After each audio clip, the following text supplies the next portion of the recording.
Amém? Vamos estarmos aqui novamente, né? Mais uma vez, para louvar o Senhor. E como nós falamos sempre, né? Até aqui tem nos sustentado o Senhor. Amém? Hoje é ceia. E nós estamos felizes porque podemos partilhar, né? Mais uma vez. Podemos transferir, né? Eu gostaria de comentar um pouquinho sobre muitas pessoas, quando a gente fala sobre predestinação, as pessoas tomam um choque, né?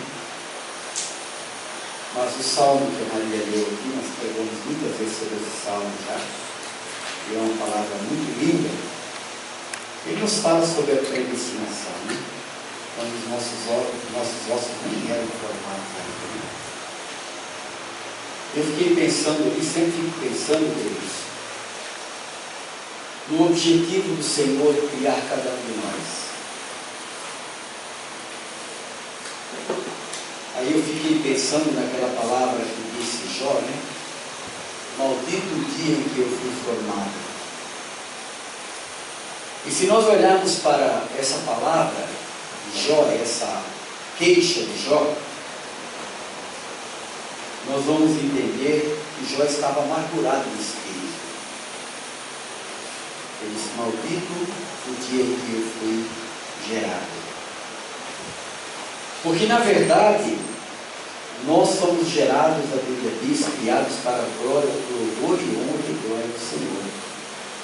E tudo que nós fazemos fora desse princípio, vai nos gerar alguma coisa ruim. Uma tristeza, um desconforto, uma dor, uma falta de alegria, um cansaço, enfim, qualquer uma coisa que não está dentro do princípio da palavra de Deus. Agora, claro que é muito difícil compreender, não é, essa questão de por que fomos criados, ou para que fomos criados. De repente a gente pensa que foi criado, como o Maria leu aqui, né? Ou falou aqui, para ter filhos, mas não é para isso. Né? A Bíblia diz que nós não criamos, os filhos não são nossos. A Bíblia diz que os filhos são herança do Senhor. Porque Ele é que predestinou também esses filhos para a honra e a glória do nome dEle. E hoje nós pudéssemos imaginar quantos milhões e milhões e milhões de pessoas estão vivendo fora do princípio de Deus. Estão vivendo fora da vontade de Deus. Ou quer dizer, sendo usado, né, como uma ferramenta, vamos dizer, errada, né? Então, é lógico que não pode ter alegria. É lógico que o ser humano, cada dia mais, ele vai ficando sem alegria, ele vai ficando sem amor, ele vai ficando até sem amar a sua própria vida, porque ele está vivendo errado, está funcionando errado. Muito bem colocado aqui as palavras que a Maria colocou, né? E quando nós olhamos para a predestinação, para que o Senhor nos criou, né?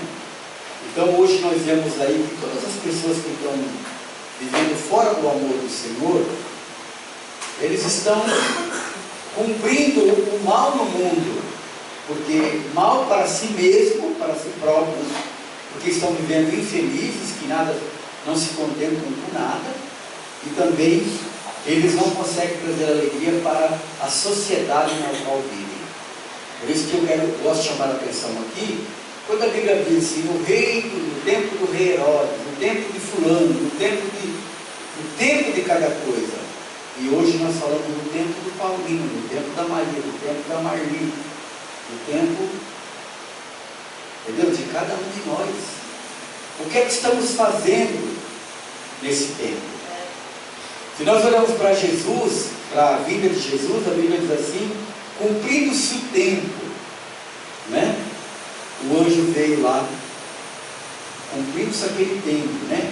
Se nós olhamos para Atos, cumprindo-se o tempo de Pentecostes, a descida do Espírito Santo, cumprindo-se o tempo, as coisas precisam cumprir os tempos. Quando nós vemos Jesus caminhando naqueles dias onde as pessoas queriam matar Jesus, a Bíblia diz assim: e ainda não era chegada a sua hora, não era chegado ainda o seu momento. Deus não tinha liberado aquilo. Deus não tinha liberado. Sabe, queridos, eu tenho algo que é fascinante e é complicado para entender, mas eu não sei, muitas pessoas não estão prontas para ouvir, né? Quando nós somos concebidos, como disse a Maria aqui, nós recebemos um Espírito. Esse Espírito vai depender de como fomos gerados, de que com o Espírito fomos gerados. Mas recebemos o Espírito, e Deus tem um propósito em cada um de nós. E muitos de nós, muitas mães, elas procuraram abortar os seus filhos porque não queriam os filhos. E geraram filhos com problemas, que hoje nem pensam que é filho. Muitas mães choraram porque não queriam aqueles filhos, rejeitaram os seus filhos no momento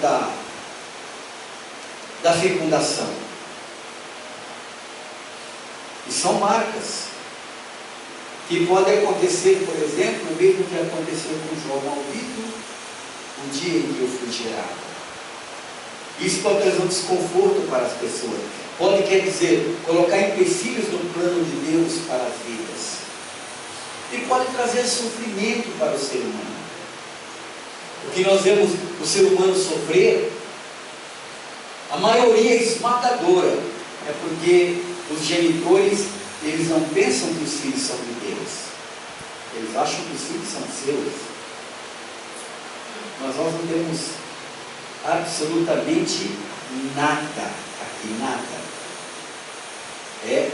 A Bíblia diz assim, que Deus tira o espírito do homem e ele morre. Assim.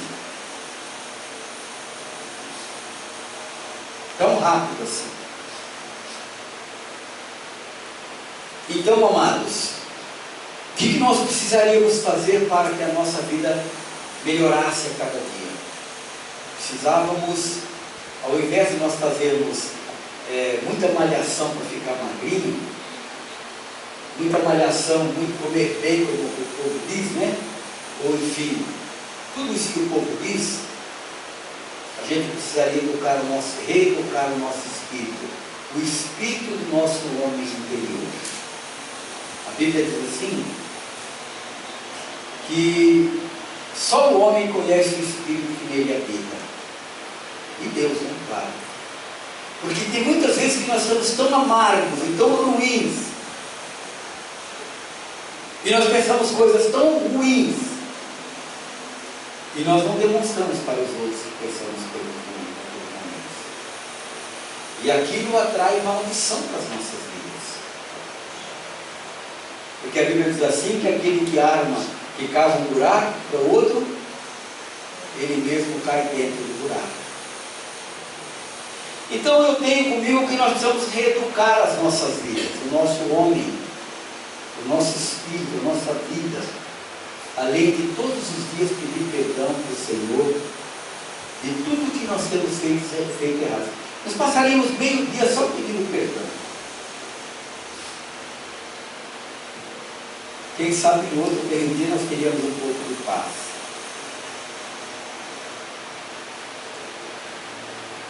Porque estamos funcionando erradamente, fora do propósito de Deus. E a cada dia mais a sociedade e o mundo vai levando, né, as gerações a se afastarem da graça do Senhor.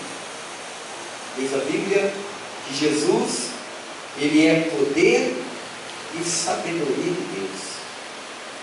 Jesus não é julgamento de Deus.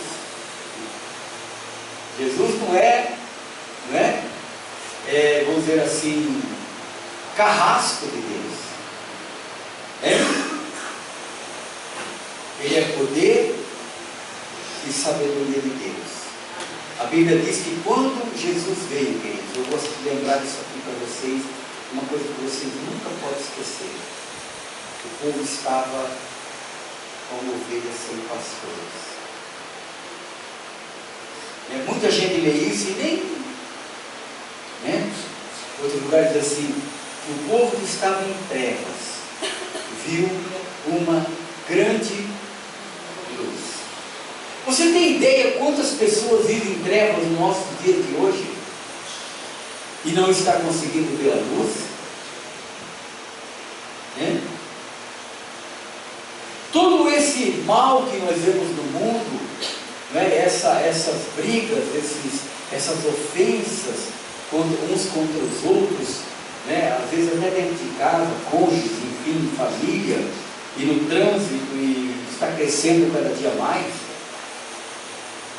é porque exatamente as pessoas estão se afastando cada dia mais de Deus, do princípio de Deus.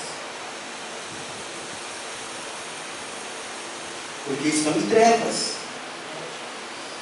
A luz é Jesus. A Bíblia diz lá em capítulo 1 de João que Jesus é a luz que vive ao mundo e ilumina todo homem. Jesus veio ao seu mundo, mas você percebeu Jesus no seu mundo ou não? Um dia Jesus veio no meu mundo, eu estava em trevas. Você pode dizer isso? Tudo que eu fazia não adiantava porque não me dava paz. Busquei religiões, busquei no trabalho meu conforto, busquei no passeio, busquei na alegria do mundo, na orgia, enfim. Em quantas coisas nós buscamos a luz. Mas a luz não está em lugar nenhum. A luz está em Jesus. Ele é a verdadeira luz que vindo ao mundo ilumina todo homem. Essa luz, quando ela começa a brilhar em nossas vidas, ela começa a dominar o nosso ser. Os nossos membros começam a não fazer mais aquilo que era das trevas. A nossa mente rejeita pensar os pensamentos de trevas. Até o nosso paladar rejeita coisas que não agradam a Deus. Os nossos pés começam a evitar caminhar nos lugares que não levam, que não traz verdadeira alegria. Sabe, queridos, nós precisamos pensar muito sobre essa questão.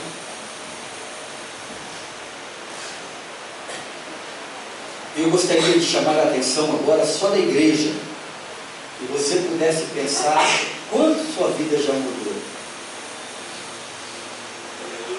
Quanto as nossas vidas já mudaram. E a gente ainda acaba escutando coisas que não agradam ao nosso ser, não agradam ao nosso espírito. Se nós continuássemos ali, lendo o salmo que a Maria leu, até onde ela parou, e continuássemos, porque eu odeio aqueles que são contra ti, Senhor, com ódio mortal. É ou não? Finalzinho do Salmo 139. Ele está dizendo, porque essas pessoas não conseguem, eles não conseguem compreender quem é o Senhor. Eles não conseguem compreender. E fazem mal ao mundo. A Bíblia diz, no último livro do Velho Testamento, Malaquias, que Jesus viria para converter o coração dos pais aos filhos e dos filhos aos seus pais, disse Deus, para que eu não fira o mundo com a maldição. Eu gostaria de chamar a atenção sobre essa palavra, queridos, porque se a pessoa não aceitou Jesus, as famílias não aceitaram Jesus, ela está ferida com maldição. O último livro do Velho Testamento, Malaquias.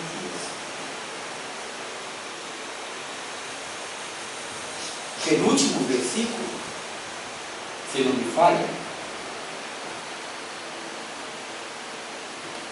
Converter o coração dos pais para os filhos significa compreender, significa entender o amor, significa compreender a missão, significa, mas se nós fôssemos aqui abrir esse leque, né, para falar tudo isso, e nós estamos vendo que a cada dia o coração dos filhos estão mais longe dos corações dos pais e vice-versa, né?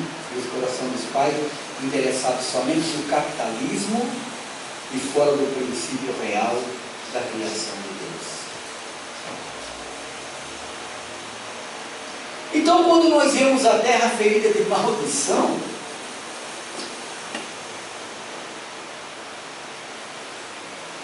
não é novidade.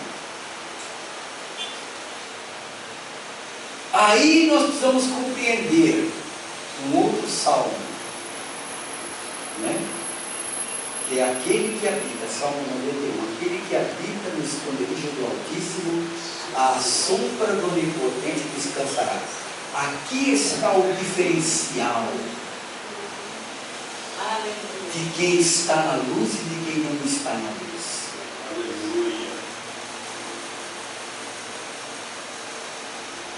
Aqui está a grande diferença, porque a Bíblia, o Senhor falou lá em Deuteronômio: eis que coloco diante de ti a vida e a morte, né? A vida com a bênção, a morte com a maldição, mas eu prefiro que você escolha a vida e viva. Ele diz assim: o pensamento que eu tenho de vocês não é pensamento de morte. Aleluia. Sabe, irmãos, quem tem pensamento de morte é Satanás. O Senhor diz assim: eu tenho pensamento de vida e mais, e de vida eterna. Não é de vida apenas, ele tem de vida eterna para nós. E eu volto a falar no versículo que eu sempre falo. Versículo 12 do capítulo 91 do Salmo. Porque a mim se apegou, diz o Senhor, eu o livrarei, e eu o protegerei, porque conhece o meu nome. Dar-lhe-ei longevidade de dias e mostrar-te-ei a minha salvação. Queridos, que promessa! Você viver tempo para você ver a salvação, as promessas de Deus, elas se cumprindo na sua vida. Se, Senhor, valeu a pena. É isso que Jó falou. Lá no capítulo 42, Senhor, eu ouvia falar de Ti antes, eu apenas ouvia falar de Ti, mas hoje os meus olhos Te contemplam. Eu aprendi tanto, Senhor, que eu tenho uma relação tão íntima que eu posso compreender a Sua vida. Porque nós pensamos: Jesus morreu por mim, mas morreu por mim, mas morreu por todo mundo. Ele morreu sim por todo mundo. Mas o sangue de Jesus, ele é proteção para aqueles que aceitam o sacrifício dele na cruz do Calvário e que amam o Senhor. Aleluia.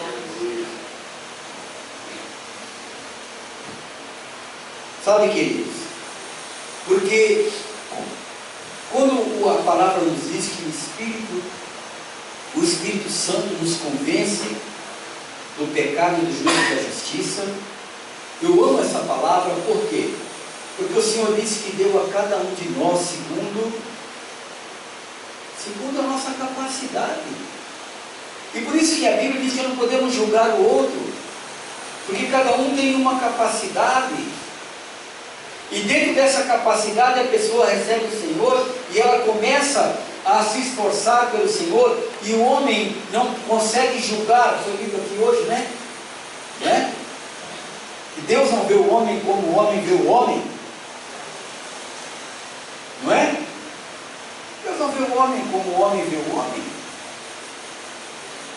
Aí é que entra o poder e sabedoria de Deus, que é Jesus Cristo.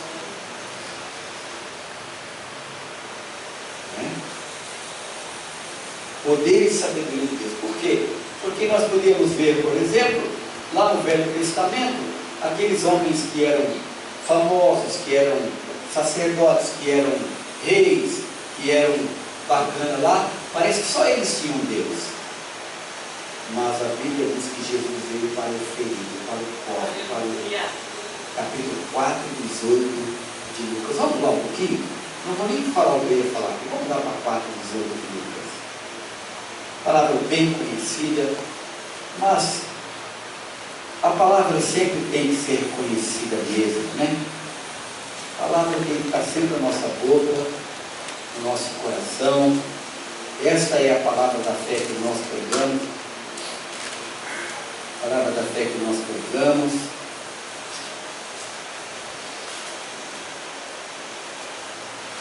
Aleluia, Jesus. Jesus, ele falou isso daí, já trazendo a palavra que estava lá em Isaías a respeito dele, né? Ele diz: o Espírito do Senhor é sobre mim, né? O Espírito de sabedoria, o Espírito de conhecimento, o Espírito de conselho, o Espírito de evangelização, o Espírito do Senhor, o Espírito de renovo, o Espírito de comoção do Senhor está sobre Jesus. Até ali não estava, né?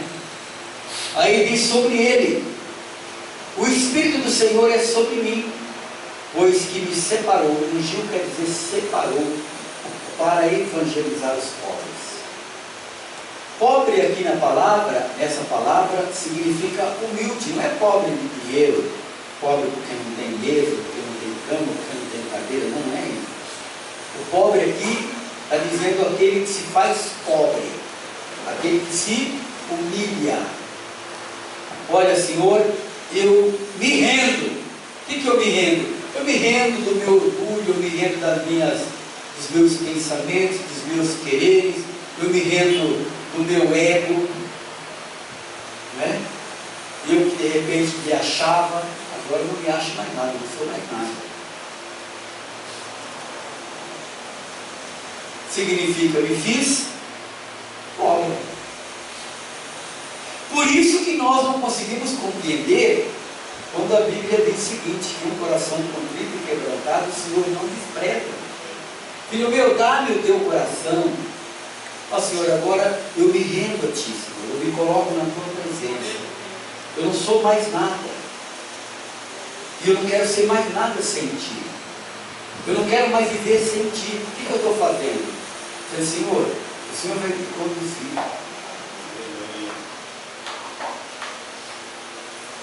O Senhor vai ser o meu advogado. O Senhor é o meu médico.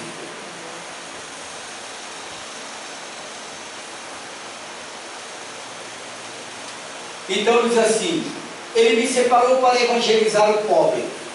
A Bíblia diz que o Evangelho é o poder de Deus para a salvação de todo aquele que crê. Então eu que era pobre, vivia nesse mundo pobre, sem expectativa de salvação, briguento, arrumando encrenca, a torta e a direita. Não é assim que é o pobre? Porque a Bíblia não está falando aqui pobre de dinheiro. A Bíblia está falando mesmo miserável, doente, miserável, moribundo. A Bíblia chama muitas vezes a palavra de moribundo. Pessoa infeliz, precisa de droga, precisa de bebida, precisa de muita coisa para que ele tenha um pouco de paz e de felicidade momentânea. A Bíblia diz que o ato depois é pior do que o anterior. Para ele sair daquela miséria momentânea, ter um pouco de alegria, mas depois o momento é pior. Agora, Jesus veio evangelizar, pensando que o Evangelho, ele é a salvação de todo aquele que crê. Que coisa tremenda, né? não é? Ele veio ensinar como viver, ele veio ensinar como agir, ele veio ensinar como podemos ser transformados.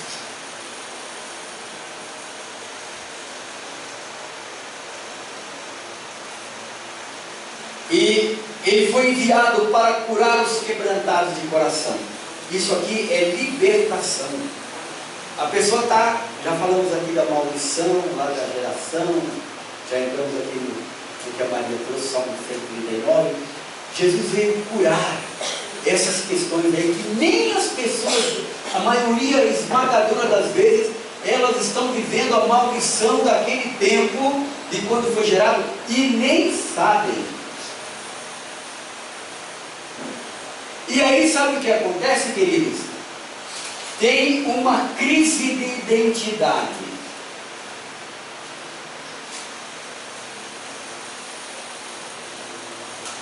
Tem uma crise de identidade, por quê? Porque não é verdadeiro. Porque a pessoa, de repente, ela quer ser boa, e ela aparenta ser boa externamente, mas internamente ela não. É ou não?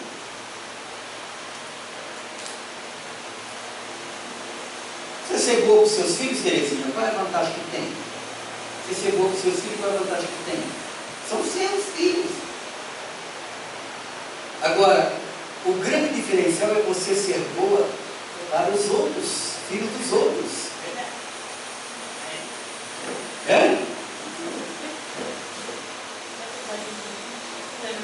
Você queria a salvação da sua família?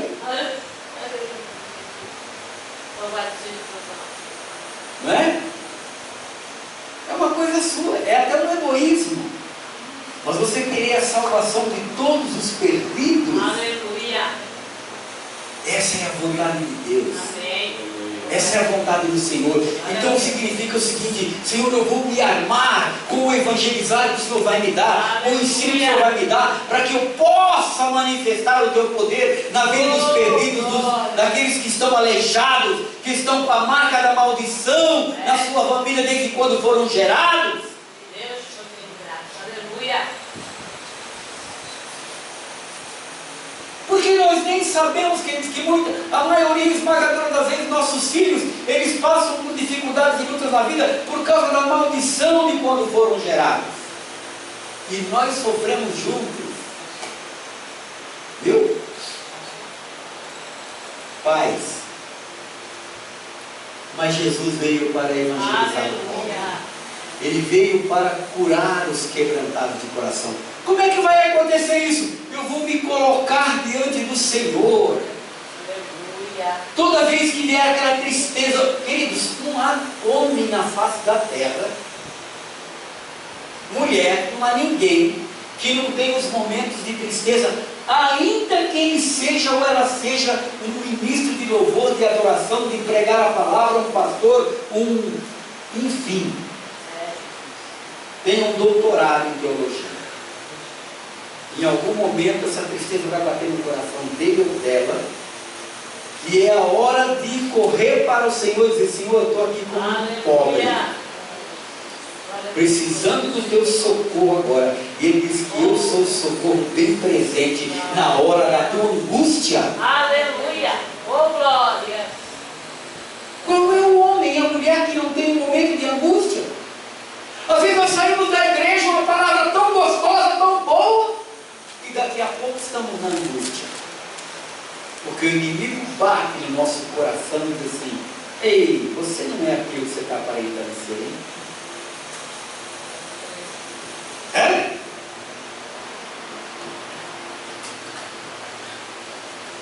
Sabe, querido? Então, esse momento é o momento de que falou o salmista no Salmo número 1.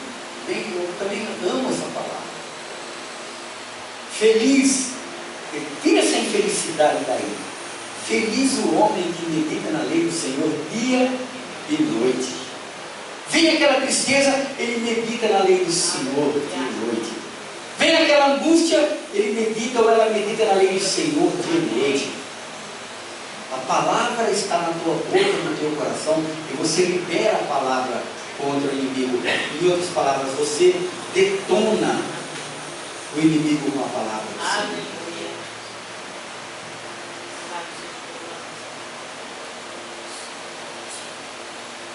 Enviou-me para curar os quebrantados de coração.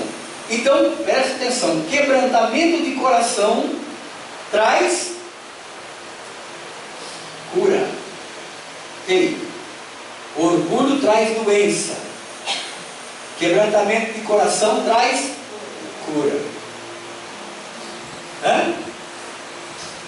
Por isso que a gente está falando aqui, o Senhor não é mágico. A pessoa se quebranta o coração. Quantas pessoas estão praticamente, nós já vimos testemunho de pessoas que já até saíram dos seus corpos praticamente nesse sentido, né? Mas depois retornaram, e aí, não, agora eu vou vir para o Senhor realmente. Por quê? Porque aquela pessoa, ela resolveu dar um testemunho eterno daquilo que o Senhor fez na sua vida. Amém.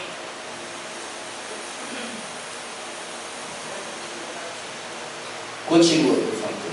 Está terminando. A pregar liberdade aos cativos. Queridos, se nós fôssemos ver nas igrejas, nas religiões, quantas pessoas são escravas?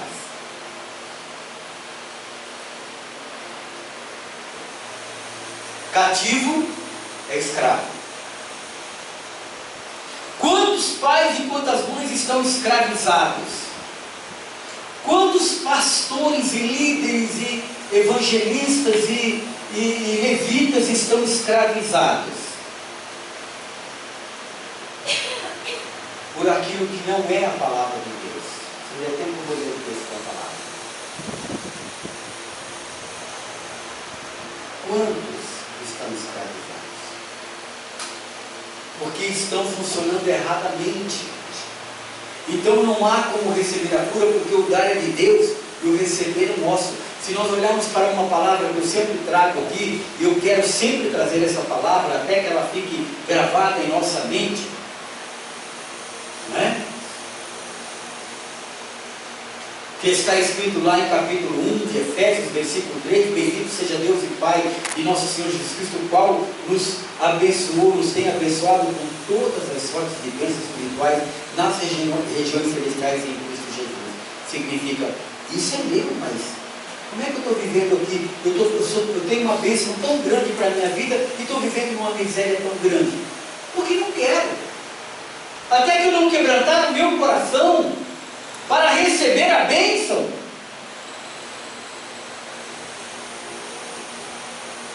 Não é Deus que não quer me dar, é eu que estou fechando a porta para o Senhor.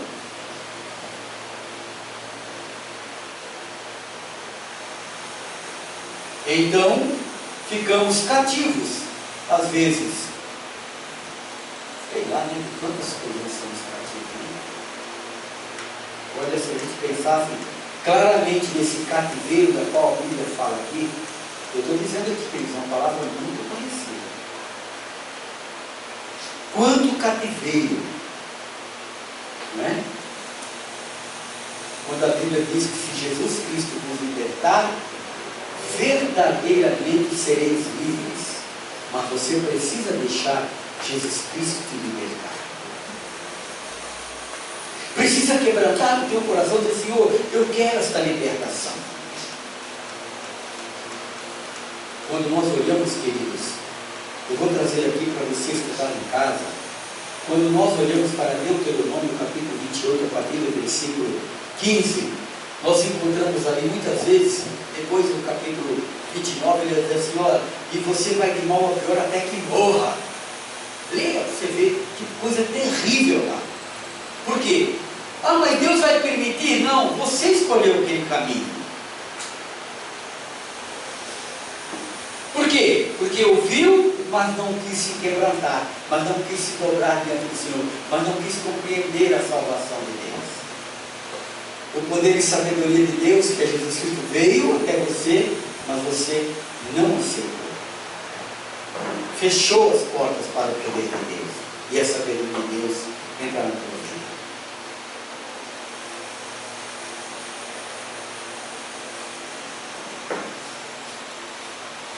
e a restauração da vista aos cegos, né? As pessoas só têm visão para o dinheiro, para a beleza, para o orgulho, né? Ou melhor falando, os 7 pecados capitais.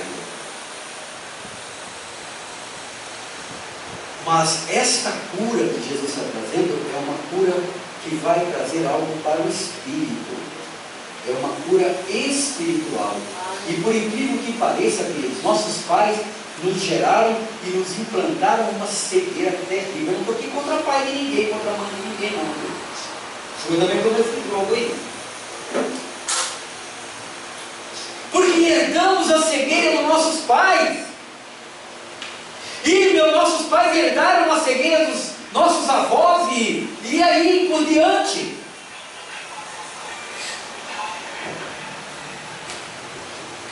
Mas Jesus, Ele veio para restaurar,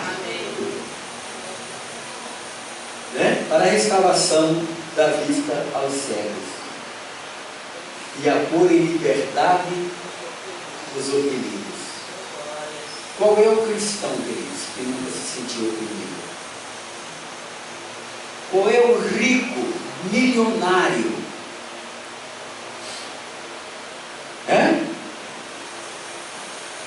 Famoso, ídolo, que nunca se sentiu oprimido. E agora, por fim, e a anunciar o ano aceitável do Senhor. É agora. Amém. É agora. Aleluia. Sabe o que é isso, queridos? É exatamente fazer uma barreira agora. Um antes e um depois. Antes de agora e depois de agora. Simplesmente assim. Quando eu falo aqui que nós poderíamos pregar essa palavra a nossa vida inteira. Nossa vida inteira poderíamos pregar essa palavra.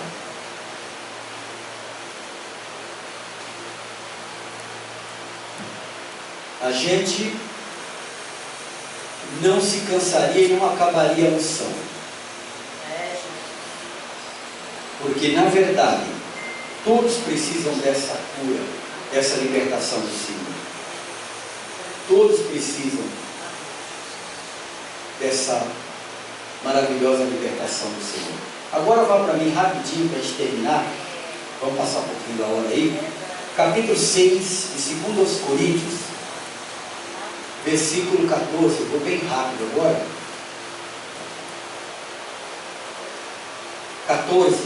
6, 14 de 2 de Paulo aos Coríntios. Ele diz o seguinte: não vos ponhais em julgo desigual com os incrédulos. Ou ali aquela tradução melhor. Não vos prendais a um julgo desigual com os infiéis. Porque que sociedade tem a justiça como a injustiça?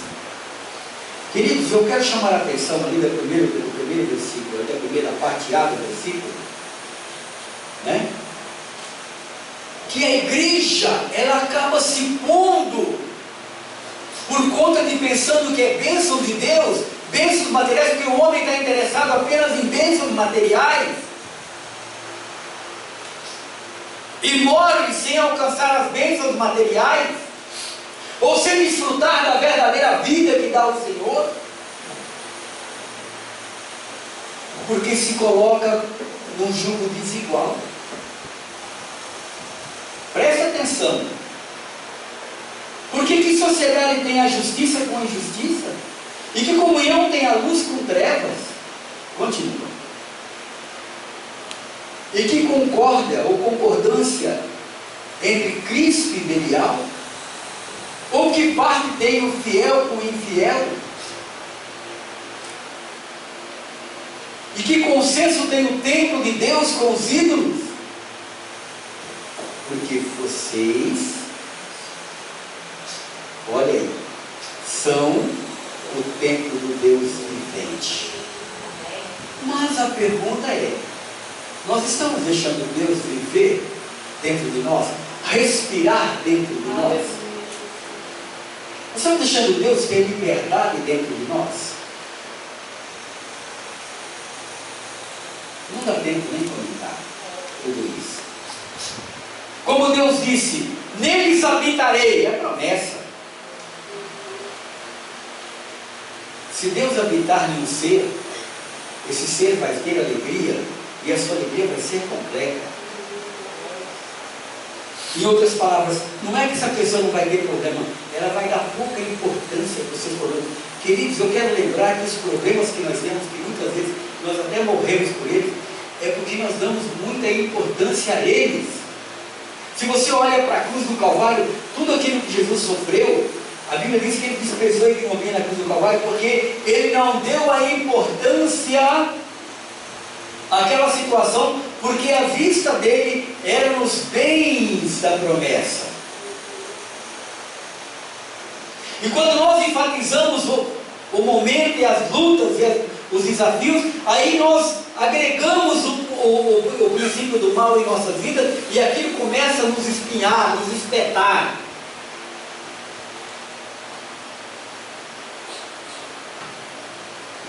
Quando a Bíblia diz, não deis lugar ao diabo, pegamos esses dias isso. É exatamente isso. Vocês são o templo do Deus vivente, como disse, neles habitarei, e entre eles andarei, e eu serei o seu Deus. Sabe o que é ser o seu Deus? É suprir todas as suas necessidades.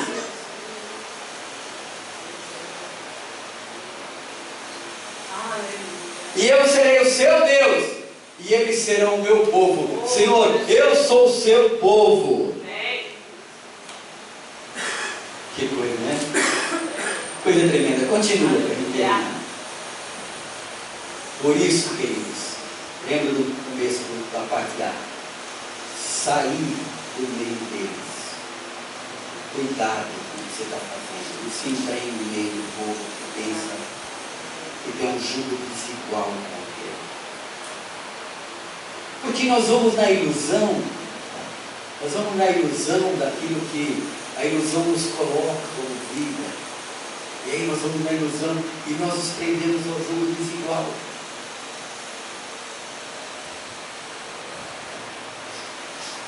Por isso saí do meio deles e apartai-vos, diz o Senhor, e não toqueis nada imundo, porque aquele que não ama o Senhor, que rejeita o Senhor, é imundo.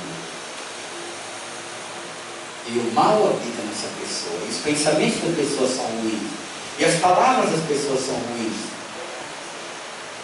e as atitudes são ruins. Saí do meio deles e eu vos receberei. Continua. E eu serei para vós pai. Pai quer dizer aquele que supre. Aleluia.